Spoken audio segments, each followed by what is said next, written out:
নির্ধারণী পর্যায়ে যে কাজগুলো আছে সেই কাজগুলো আমরা সরকারের সাথে করে থাকি।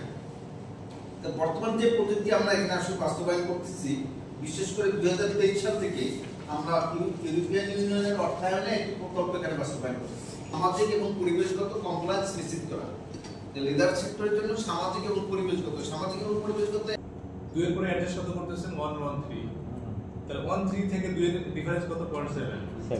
যদি আপনি বলেন যে না তুমি 1.5 এ স্প্লিট করো, আর ইঞ্জিনিয়ার সাহেব বলতেছে স্যার এটা আসলে 2 করে ভালো, বালি ময়লা এগুলো একদিনের জমা হয়নি, মানে আপনি মনে করেন কেন জমা হলো?